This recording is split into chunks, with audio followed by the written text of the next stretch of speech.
Hi, I'm Sean Kelly, and welcome to the UCOPS Podcast. Before we get started, I wanted to clear up just a few things.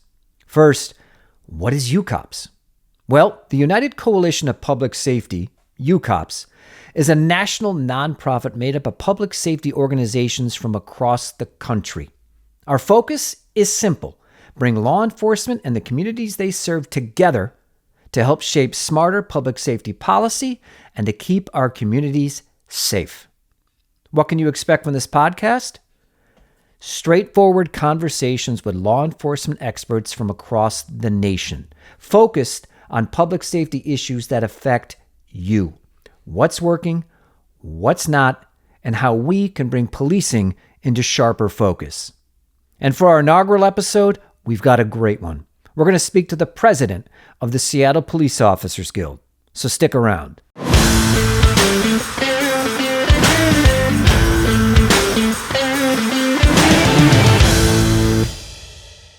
So here with Kent Loux, president of the Seattle Police Officers Guild, a guy that I know very well.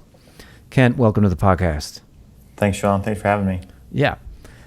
So why don't we just start with basics? Because this podcast, while we're going to get a lot of coppers watching this, a lot of law enforcement people watching this, I want the general public, just Joe Sixpack, to understand who you are, what it is that you do, and maybe you could touch on what is a police union and why do they exist? Sure. Well, I've been a law enforcement officer for 12 years in Seattle and had various assignments. Ultimately went over to the board on our union and earlier this year took over as the president of this union. And I think that unions just have an incredibly unique position to be able to speak on behalf of the citizens, to speak on behalf of their members, and really hopefully have some influence over some policies and hopefully some direction over their department. They share this unique space of being experts in public safety, and they should voice that opinion and hopefully direct things that make sense for both the public and their members and the departments. That is an interesting point you just said. You're experts in public safety. And when you think about local government, most elected officials that are making policy, they're not experts in public safety. They don't know the first thing about how police operate, why police operate the way they do, right? Absolutely. They don't have the training, right? They don't have that perspective, that mindset. Sometimes we've seen here in Seattle, they don't have much experience before they enter political office. Right. And now they're making decisions that affect, thousands of people, hundreds of thousands of people. You look at, say, in New York, millions of people. And, to kind of ignore the union or to kind of fight or battle the union is really kind of a silly take. If I, as the president, represent members, collectively we're talking 1,000 years of police experience. Right. It's more. It's absurd to kind of ignore that, right? And that idea. I think that it would be best for some of these politicians to bring in union representatives to coordinate and collaborate with some policy and some direction as far as what might make sense. I totally agree with you, but here's what I think you're headed towards is there seems to be recently in the last 5-6 years, especially since George Floyd and COVID, there seems to be a division between politicians and law enforcement. Not in every city, but in cities like Seattle, San Francisco, New York, the battle lines are drawn. Why do you think that is? What's at the core of this? Why are certain activist classes of people, why are they so anti-cop? Well, a lot of that's put out by the politicians, right? It becomes popular thing to say, to be against the cops, to be against law and order. Mm-hmm. So you see this trend, and you saw that a lot in 2020, where you're kind of bending the knee to the woke mob, which is kind of an absurd thing to do. Right? What we saw in 2020 here was you saw the mayor then, the mayor's office, and some people on the department listening to the woke mob. Well, the problem is it's a mob. There's no structure, right? There's no leader. So you're not negotiating with anyone, right? It's kind of everybody for themselves. Everybody's just angry and upset. And they're angry and upset because they don't understand what they've seen. So a use of force, for example, right? They don't understand the rules. They don't understand the court cases, right? The case law that got us here, that allows us to do certain things. And that's why we got podcasts like this that help educate, the average person. Because I think you're right. I think a lot of this is driven by, in my opinion, two primary factors: social media and flat out ignorance. And that's what you were touching on right there. Ignorance of the law, ignorance of procedures, ignorance of department policy. And then you mix that up with social media and you get this sort of echo chamber, which attracts, the woke mob. And they're loud, let's face it. And so you get some politicians, in my experience, because I've been working, with SPOG for a while now, 3 different mayors: Jenny Durkin, and then Bruce Harrell, and now we have Mayor Katie. I think all 3 of them have made placating the woke mob a priority. Oh, I would agree. Going back to what you were saying about cameras, right? So there's kind of this good and bad. As we'll talk more probably later, because a lot of this revolves around cameras and technology. But the other piece of that is the cameras that we all wear, right? That all officers are wearing, right? So this surge of body-worn camera is part of it. The surge of the smartphone, right, is another huge aspect, right? Because it gave everybody incredible recording capabilities that everyone carries around in their pocket now. So like you're saying, you talk about social media. Now I see an incident, or I have an interaction, or somebody has an interaction with an officer. Well, you're putting out maybe a piece of that, right? So you're not seeing the beginning and how all of this started, right? So now you have thousands or millions of people thinking that the officer is out of line, but you've conveniently edited out what you did, right? So now we're seeing this fractured truth, right? This incomplete truth of what actually occurred. And the cameras, they give people this insight, right? You're bringing people along on this job that a lot of people don't understand. Just let me interrupt you real quick. So we're talking about social media, and you're making a great point about the fact that everybody has a camera in their pocket and a phone, right? CCTV cameras, security cameras, they're everywhere.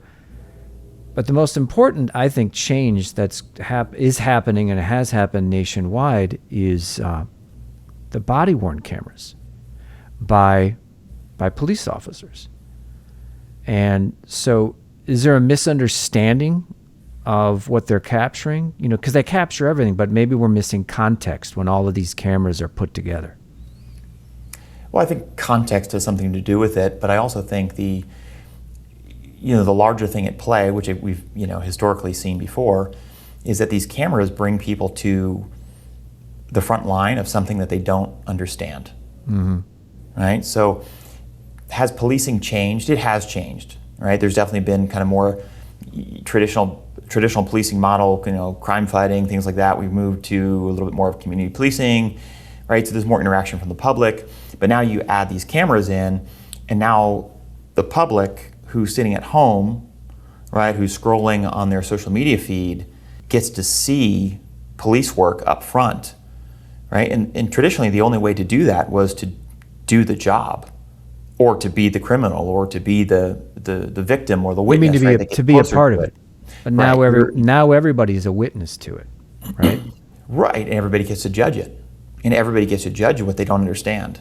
So let me throw in there, because I think this is poignant.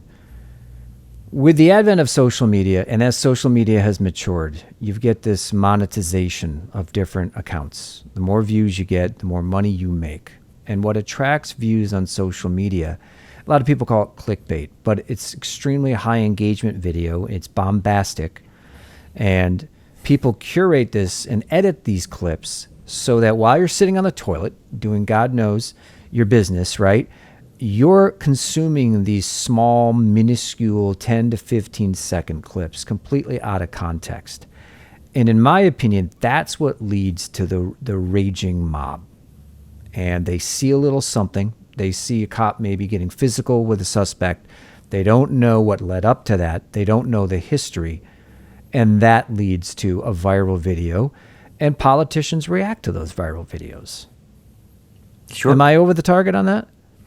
I think so. I mean, right, we'll see this video. Let's say it's it's an officer-involved shooting. You'll see that shooting, but you won't see what led up to that. Right. Right. People, again, without the training mindset and having the idea of what goes involved, right? So they'll see an officer fire 6 or 7 shots. Okay, they think that's excessive. Well, there's a lot of things to understand in that interaction.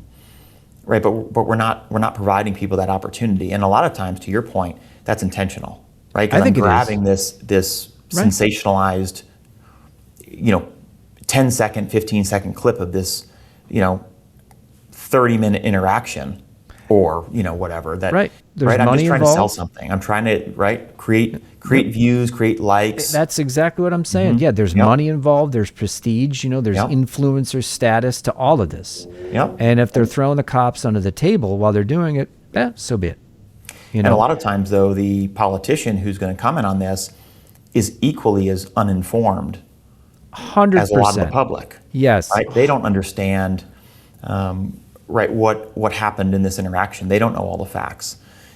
Going to some of these scenes, as in my role here as union president, I mean, there's a lot of use of force that you start to hear bits and pieces of information, and sometimes it doesn't sound all that good. But a few days later, when you start sitting in to these interviews, these in-depth interviews, and you start hearing from the officers everything they saw and observed, everything that led up to this call, right. I will tell you that a lot of times it all falls into place and it all makes sense. So honestly, I mean, what we're hitting on right here is why we've launched this podcast, because it's about getting a narrative out there. And I think Seattle does it extremely well. And full disclosure, I've been working with SPOG for some years now. And you and I have been working together since you took over the presidency. When were you elected, Kent? I took office end of February. End of February. So I've known you for a little while now. And what SPOG does really, really well is they step into that informational void, that gap between the average person and what's really happening behind the scenes. And you guys are really good at creating the narrative. How has it affected overall department policy? How has it affected local marching orders from the mayor's office? Because a lot of people don't understand that the mayor's office really dictates policy to the police department. Am I correct when I say that? Yeah, I think so. I mean, Seattle's probably in a little bit of a unique position that we just got out of a consent decree, a federal consent decree. Right. That did have a lot of impact and influence. And that was a while. That was 13, almost 14 years. Wow. Yeah, so that's a lot of influence, right? So you have these policies and procedures, and you always have the mayor who's kind of dictating terms, right? Who's kind of, I don't know, adding their own flavor to it, if they will, right? If you will. Yeah. I mean, they are giving kind of the marching orders, right? So you have policy, your procedure, and then you have, on top of that, you have laws, right? Then you have filing standards for these prosecutors and things. But in a lot of cases, these are just ignored. We're going to enforce this law. We're not going to enforce that law. We're going to prosecute for this, but we're not going to prosecute for that. Yeah, I mean, there definitely is some of that. I mean, some of it when you're low staffed, there are certain priorities, right? There are things that I can't deal with some things, or I can't deal with some things well. How understaffed is SPD at this point? What's that? How low? How understaffed is SPD? I mean, depending on the study, you're probably anywhere from like 200 to 500. Wow. Depending on, what numbers you're trying to attain. Right? What studies, who's run what study. For a city of our size, we probably should be closer to the 1,500-1,600 mark. I think they're trying to get us up to, between 1,200 and 1,300. How many cops? Which is kind of where we were. But even then, that was probably light for our city. How many cops are on the SPD now? For our members, we're probably right about 1,000. But, that's also taking into account some that are in training. Right, some that aren't available, so we're probably closer to, as far as actual deployable, we're probably closer to 900. When you think about that, you just said 1,600 officers would be the perfect target. You guys are 40%, 45% down from where you should be. Yeah, and we could do a lot with, say, 1,200. All right, that's definitely a lot better than what we have. Right. But yeah, a city of our size, right, we're probably nearing 800,000. We should probably be closer to that 1,500 mark. Fewer cops, fewer resources. You guys can't go out there bust the bad guys. The mayor doesn't want you to bust the bad guys.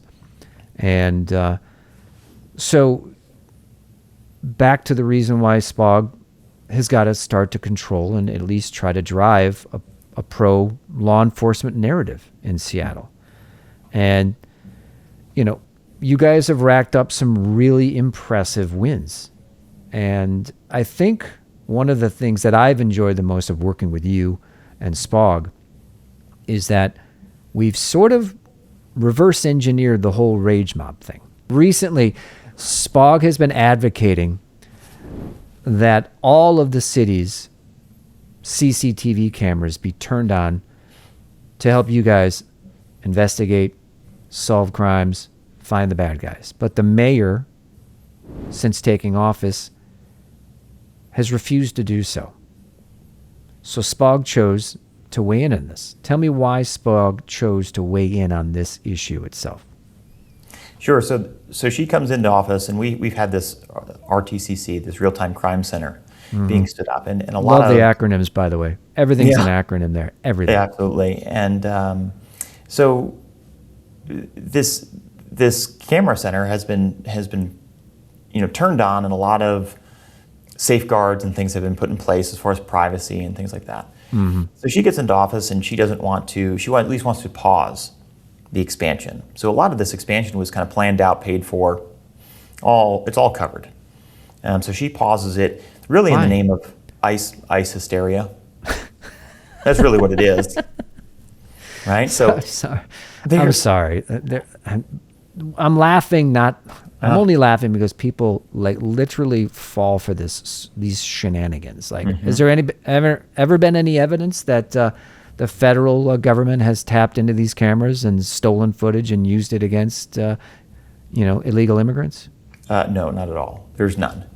Right? So I think too, the misconception is, I don't think ICE or the federal government is worried about where you were. I think they're more concerned about where you are. Right. Good so point. a lot of these cameras are just being right. They're recording. Yeah, sure, and things are being deleted, I think, after 30 days. So if things are just recorded and things are not being captured, you really have a less argument for privacy.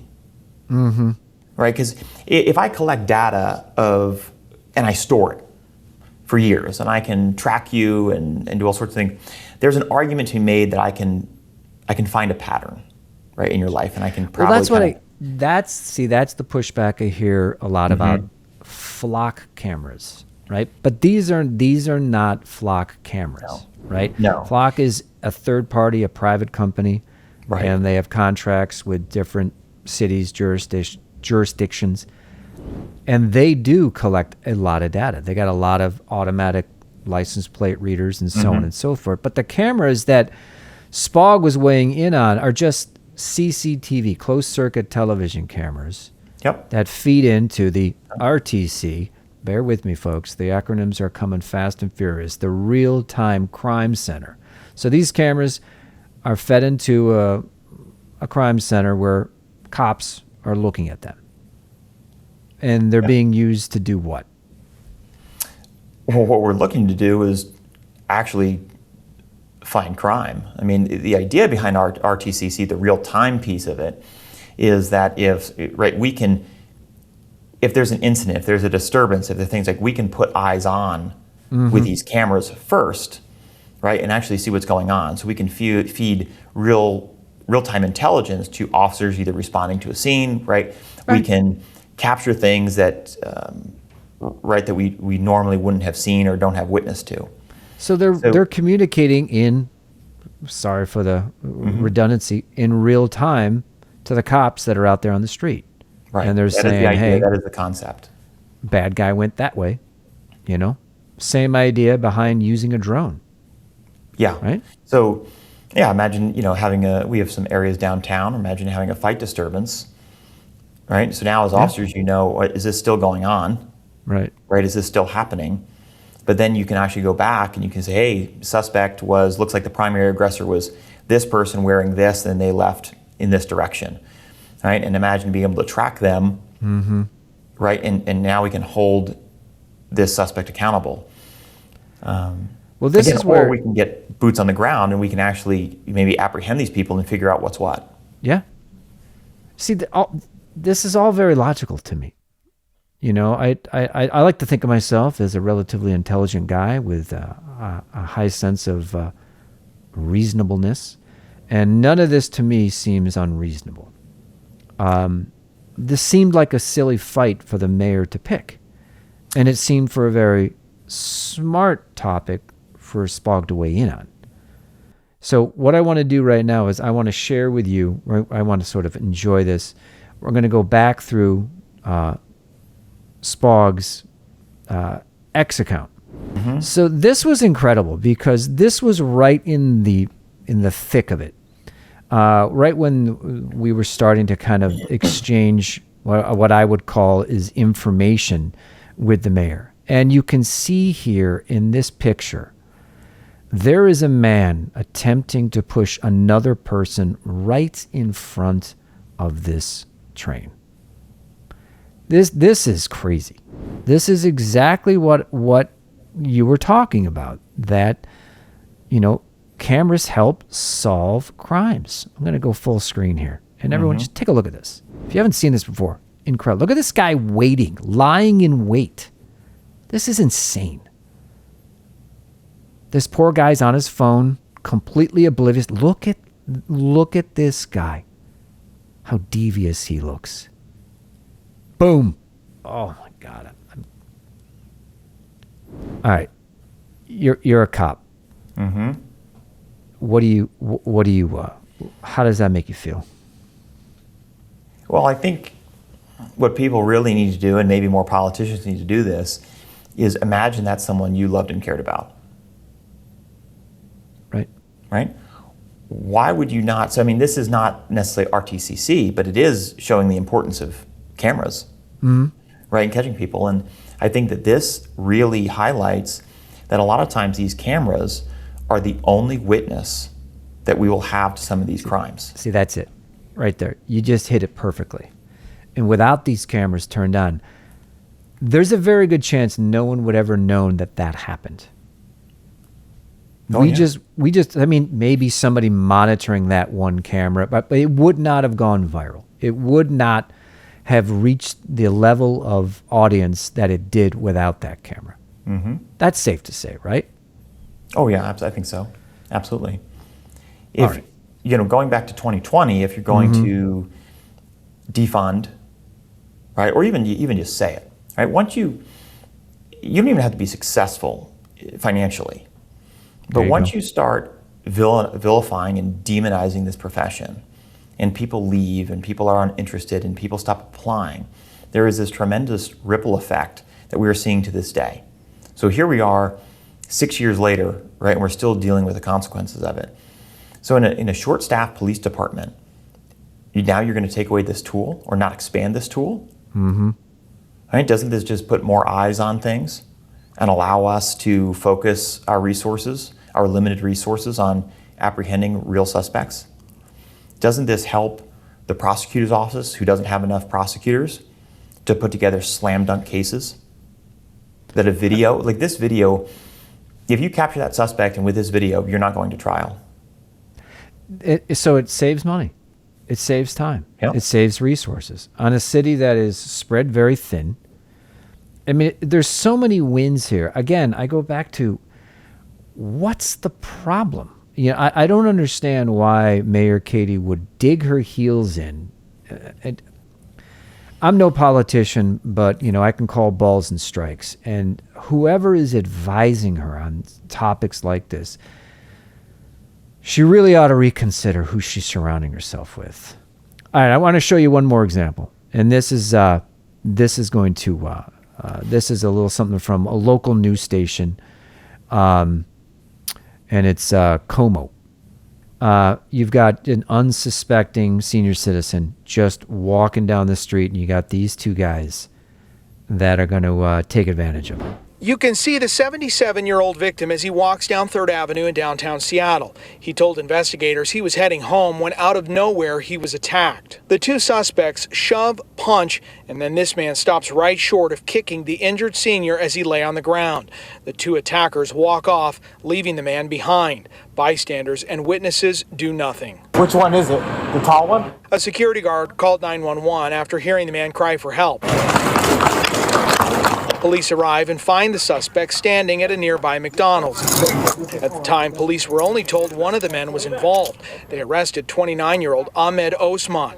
Here's what he had to say as he was walked to a patrol car. You know Katie? Yeah. Yeah, I know Katie. The mayor. Yeah. Thank you. That's it. That's almost it. That's my last word. What do you think of that?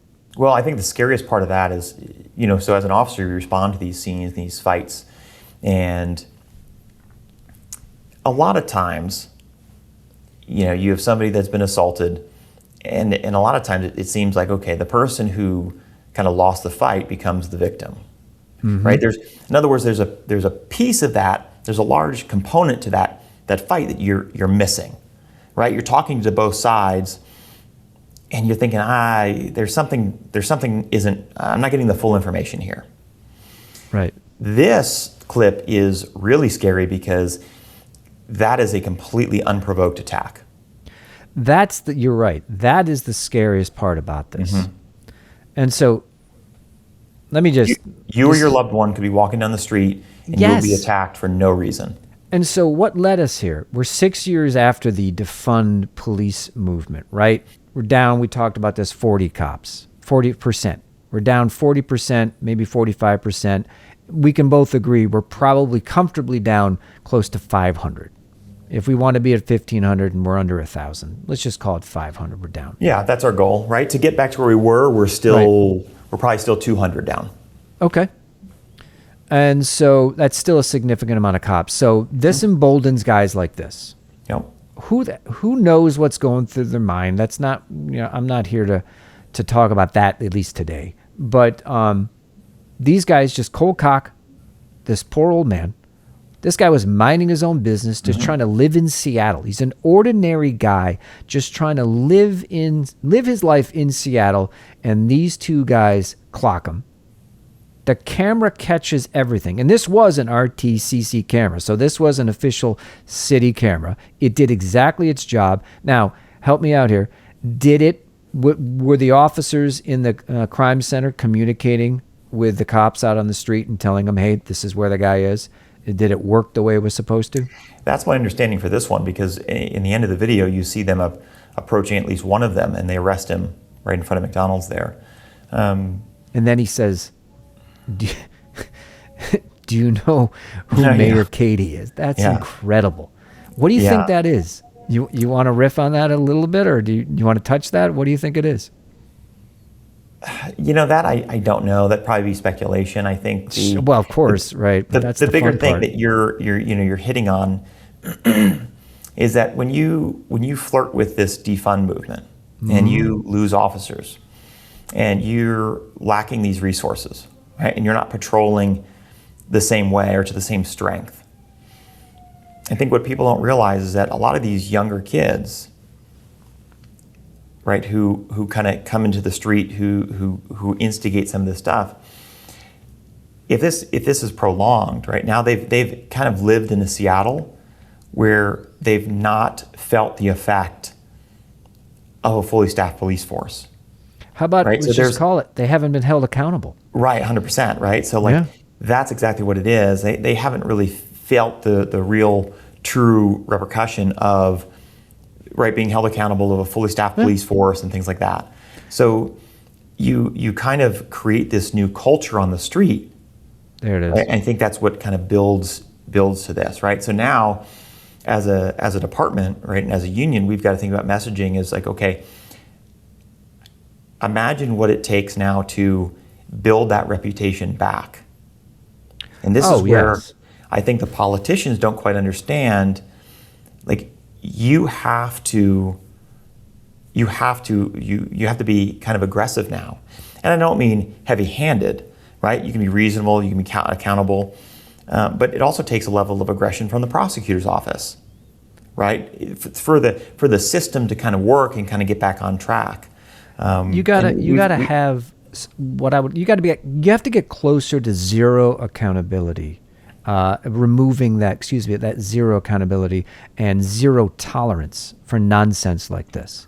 Right. So what we saw with 2020 is you saw this extreme accountability towards police officers. Mm-hmm. Well, as SPOG president, what I would ask is, can we have accountability be a two-way street? Can we have accountability for the suspects now, for the criminal element? So that's very reasonable.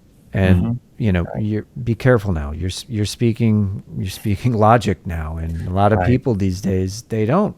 But I think accountability needs to flow both ways, and that's how you get the system back in balance. It's way out of balance. Right. We need an equilibrium here, and I don't think that, like you said, it's reasonable. I don't think that's unreasonable for an ask, right? That we hold these people accountable. Right. Well, this brings me to the last example I want to share, and I want to share this one because it's absolutely incredible. If you're watching, you can see this video right here. Can you see my mouse, Kent, right there? Yep. 1.1 million views. Mm-hmm. That's huge. And this is another example of cameras being used to capture crime and ultimately helping to solve and investigate these crimes. So let's take a look at this. We shared this video because this is a whole other tangent we're going to get into real quick. Let's check this out.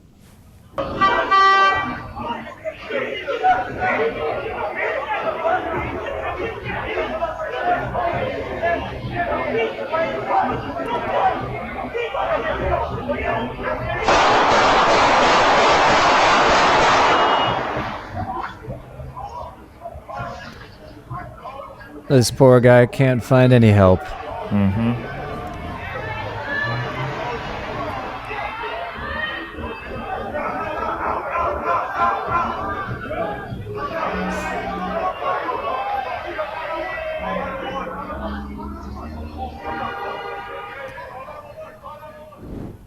What's your take on that?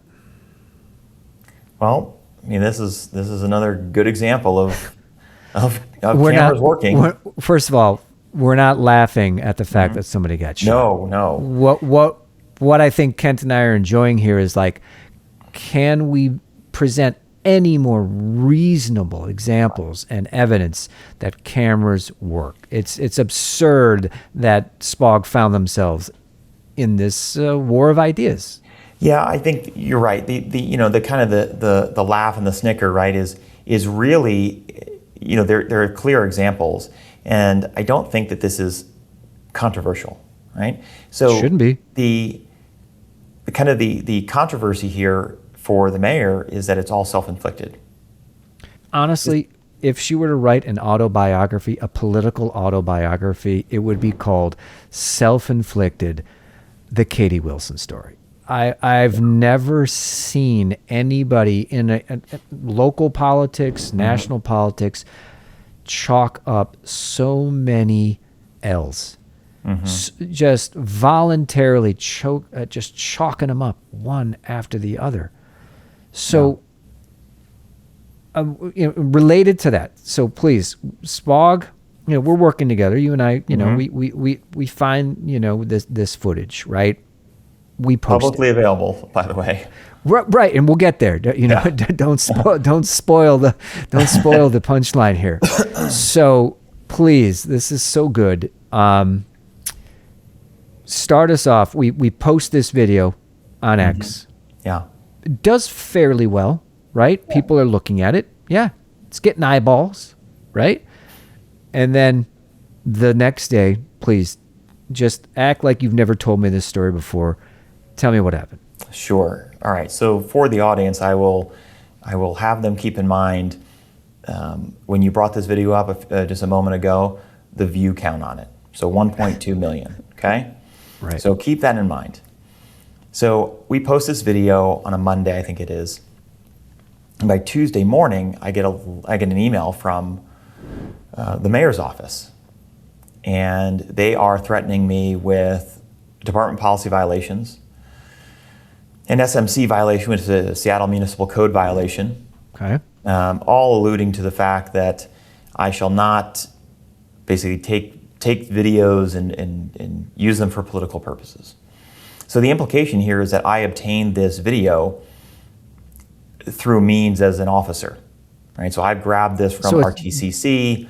They're thinking this is official Seattle Police Department property. The video, right? This is a leaked video, right? I took this, right. I got this, or there's a leak somewhere and somebody gave it to me. Mm-hmm. And then so the body of the email became the threat. The CC field became the email. The copy field became the intimidation. They copied the chief of police, a deputy chief, his chief of staff, the top legal counsel for the department, I think the chief counsel for the mayor's office was all on this email. And they said, remove this video immediately, take down this post. Right. Well, what was kind of interesting is they put a screenshot of this post in the email. And I very distinctly remember the view count was 5,700. Oh, is that right? Yeah. Okay. Yeah, so they captured this. So again, we were getting a little bit of traction, and this was this was a few hours, right? I think we posted in the afternoon. So this is probably maybe a little over 12 hours or something, and it's 5,700 views.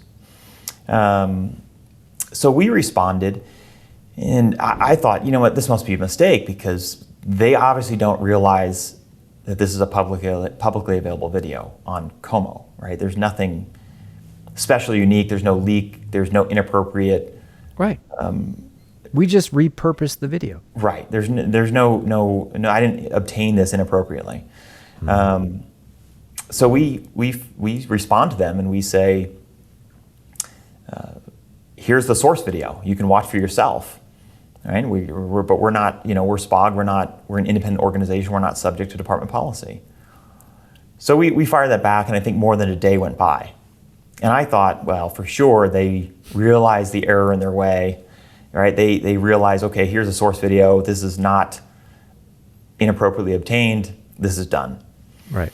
So the next day, they doubled down, and they broke apart the post, the language in the post, and they specifically made a comment of the red circle, the red tracing circle.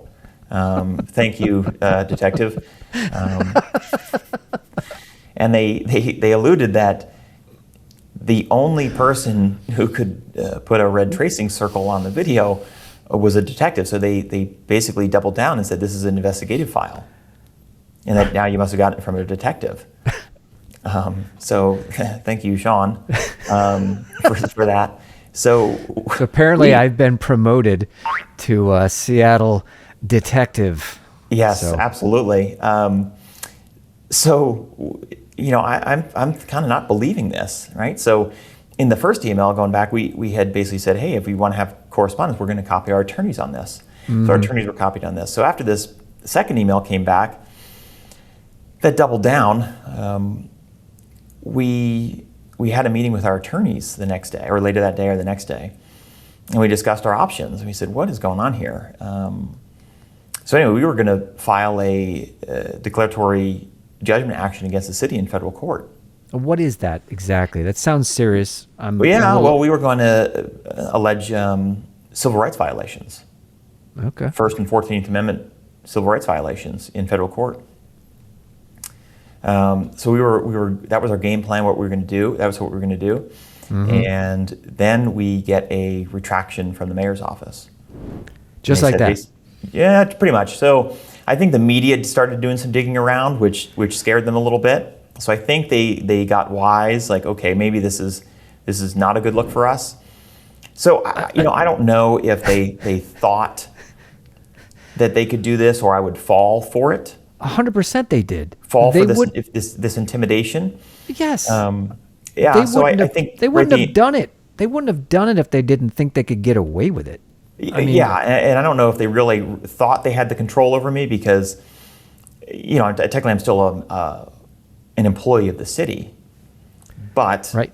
I serve in this role and I have slightly different privilege now, right, with union speak and things like that, and I have not just my First Amendment right, but I also have Washington State labor law that backs me up and supports this. And I want to touch on that in just a second, but so from my perspective, all of a sudden, I start seeing the video that we put out, that I edited on SPOG's behalf and put out there, being shared everywhere across social media. Yeah. I mean, like, Libs of TikTok had it. I mean, every single huge account on X now started running with this story. And the headline was very, very simple. SPOG put out this video to show violence happening on the street. It goes against the mayor's policy. She didn't like it. She tried to squash their First Amendment rights. Let's get this thing going viral. And it absolutely exploded. And this is sort of the bow on the story that I was talking about, that what SPOG has been able to do over the last several years is really turn that outrage mob against itself in these instances. And what ended up happening, a video with 5,700 views now has well over 1 million when you count in not only just X, it's well over 1 million on X, but across all social media platforms. This thing exploded right in Mayor Katie's face. A huge, huge L once again. A self-inflicted L. I mean, that's pretty awesome when you think about it. Yeah. Yeah, and I think that goes towards the importance of unions, right? And speaking up for the members, speaking up for the people in your city, right? The people that are, traveling to and from your city. It's about not being afraid to speak the truth, and being the experts in public safety. Yeah, I think there's an obligation to speak up. But you guys also have affected policy, because up until this tipping point, the mayor was just adamant. The expanded cameras that were installed and paid for were not going to be turned on for the World Cup unless there was an incident, that was happening in real time, something along those lines. Yeah. After this, I mean, you did countless interviews on this subject and on local and even national news. Yeah. How long after this video went viral did Mayor Wilson change her policy? Oh, it was a few weeks. She still kind of wanted to dig in there. Even then, some of the council, a couple council members get vocal. Yeah. And even, kind of side with us here. Well, that's when the rift was starting to form. Yes. I think every single politician at the city level was starting to see that she had Mayor Katie had boxed herself so tightly into a corner that they were jumping ship. And this is when the rifts start to form, right? Yeah. Oh, yeah. Yeah, and I think that really shows the importance, right, of I mean, we talked about kind of the, how important social media can be, but it can also be important for, right, unions. And you've got to be able to speak and weigh in, right, where you are in what is your lane. It's super important, and just leaving this alone, leaving the mayor kind of to their own decisions, right, not having any kind of influence over that, I think does a disservice not just to your members but also to the public. Well, because you guys are shaping policy that affects everyone's public safety. So how and why is this such a huge win for SPOG and public safety? Walk me through that. So before, the policy was, basically if there's a critical incident, they'll be turned on. Right. But we could never really define, well, what is a critical incident? What's critical, and who's making that decision? So they were never going to be turned on. Let's be honest. Yeah, I mean, it was kind of insane, right? You're going into this, and that was kind of like the thing to say to the public. But the reality is like, we don't really know what that is. I don't think they know what that is, and who's going to have the ultimate authority to turn them on. Right. And then by the time you turn them on, it's too late. Because as we saw in the examples, the crime's over. Evidence is gone. Right. So, like that 77-year-old man, okay, at what point are we going to know that there has been an incident, and then we need to turn them on, and then what are we going to see? Nothing. Right? So it was kind of a ridiculous stance to make. And then, then her turning these on, at least right now, for the World Cup. We'll see what happens after. We'll deal with that then. Hugely significant and a major win for SPOG, right? In kind of, applying that constant pressure, right? Getting out in the media and social media, our accounts, and just pushing common sense. And there it is. And I want to kind of wrap this up in a bow, because you're starting to talk about it a second ago, but I wanted to get to the end of the story. SPOG comes up with a huge win on this, a huge win. The cameras are turned on. Public safety is elevated. So the people of Seattle and all of the international guests that are visiting Seattle, just yesterday, at the time of this recording, yesterday was the first World Cup game in Seattle. I didn't hear of any major incidents. I didn't hear of any, breakdown of public safety. So it's a huge win for everybody. But what is it about a police union like SPOG that puts them in a unique position to speak out against this and to win when an attorney for the mayor's office is ordering SPOG to take down a video, basically ignoring your First Amendment, 14th Amendment rights?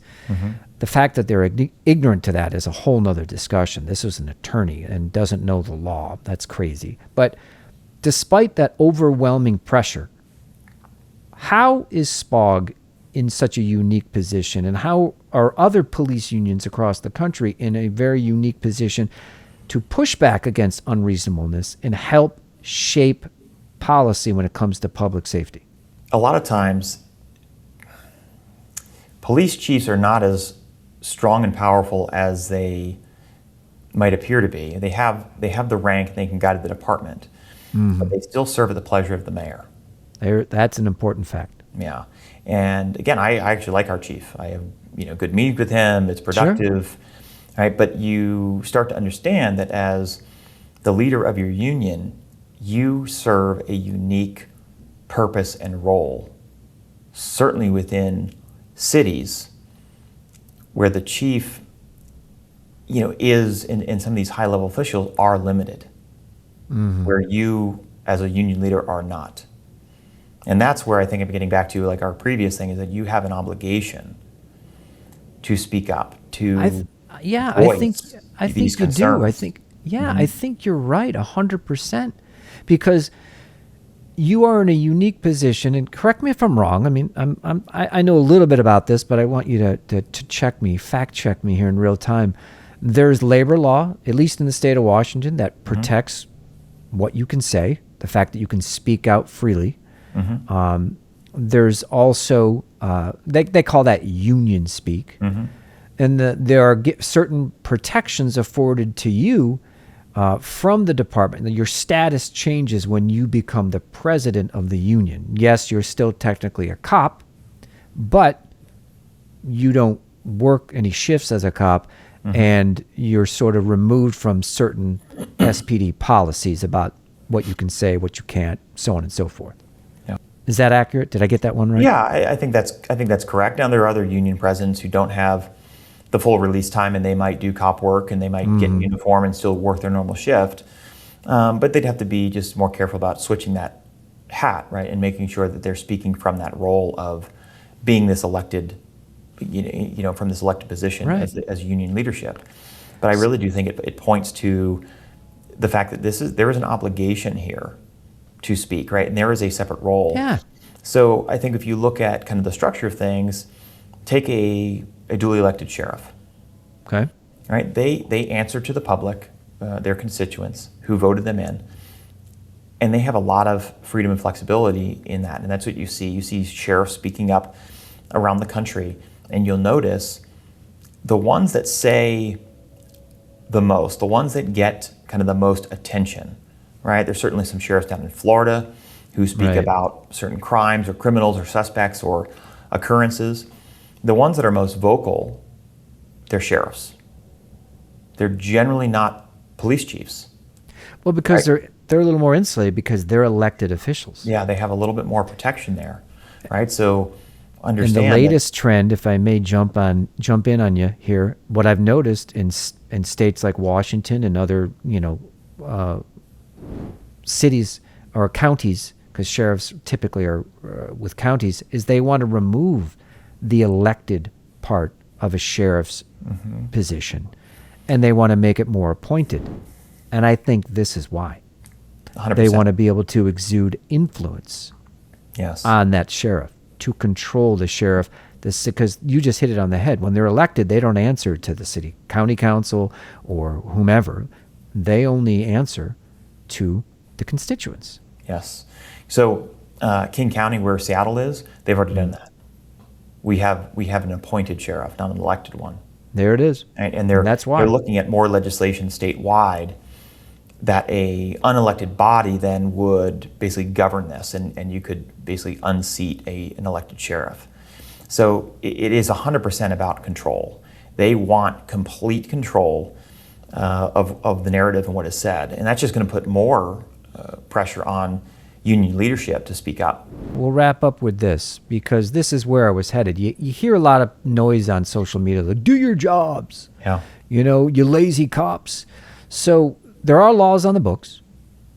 There are, accepted practices in terms of prosecuting, what gets prosecuted, what doesn't. There's many reasons for that, but there are specific laws on the books, and when it comes to SPD and SPOG members, laws within the city limits of Seattle. And so why might a SPOG member that's on duty working for SPD, why wouldn't they go after these open-air drug markets? What's the problem? What people don't understand is that Seattle does not have a municipal jail. We don't have our own jail. So we rely on a county facility. And that county facility dictates the terms, dictates policies, procedures, and it is an uphill battle to book people into jail. So medical declines, I swallowed dope, I was raped, they can be declined for, a host of things. Mm-hmm. And they just will be let go. And when you have a short-staffed department, depending on the crime, we don't have the resources to sit on them, things like that. So I don't think the public really understands it's just not that easy to book people. So the cops can put them in handcuffs. The cops can, make an arrest on the street. Hey, saw you doing this, saw you dealing, whatever, saw you shooting up in public. Put them in handcuffs.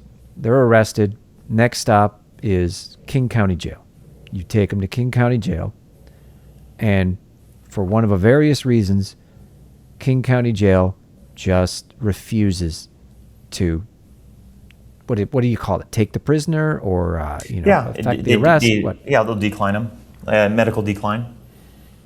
Then what happens to them? What do you do with them? Then we take them out to the hospital, and depending on the crime, we either let them go, because we Just let them go. sometimes, yeah, we just have to. We don't have the resources to sit on them. And depending on if it's a low-level crime, right, we'll write up the report. That'll go to the prosecutor's office, depending on what goes on with that. Those are completely separate decisions. But yeah, if we can't sit on them and stay at the hospital with them.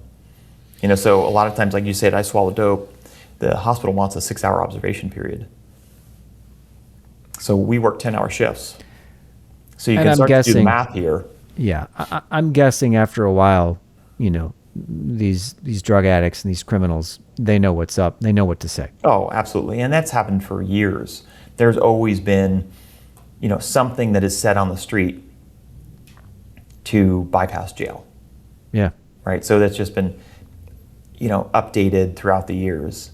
There's always a way. There's always trying to finagle not going there because getting dope sick and withdrawals and stuff, that sucks. It's very painful and it's agonizing. Sure. So they don't want to deal with it. But anyway, that's typically what happens. So I don't think people realize the uphill battle that we have. So the criminal justice system is that. It's a system. It's a very large system. And a lot of times the frontline officers, the ones that you see in uniform, we're just the entrance to that massive system. All right, we're the public-facing ones, so it's easier to say, all right, you guys need to do your job or make these arrests. But a lot of times we can't, right? We don't have what we need. We've been given limitations, policy, procedure, all of it we have to follow. And then again, we make all that, we still can't get them into jail. It's incredible. I mean, it's hearing sort of the inside baseball. It's what we call it down my way. And to see that it's not just about the cops ignoring what's on the street in front of them. It's not about lazy cops. There's a whole system pushing back against reasonableness and public safety, it seems at times. But Kent, great crack. What a great conversation. I could sit here for another hour talking to you about this sort of stuff. Thanks for coming on. Yeah, I really appreciate it. Thanks for having me. What's next? What's next for SPOG up in Seattle? What do you think is ahead of you? Oh, well, we'll get through the World Cup. That'll be a big one. And then keep pushing, keep the cameras on, work with other organizations and see if we can get through some of these other hurdles, clean up some of this for the officers. Well, we're going to check back, honestly. Yeah. I have a feeling we'll have a lot to talk about in a very short while. So thanks again. Sure. I really appreciate your time. Best of luck and stay safe. Thanks, Sean.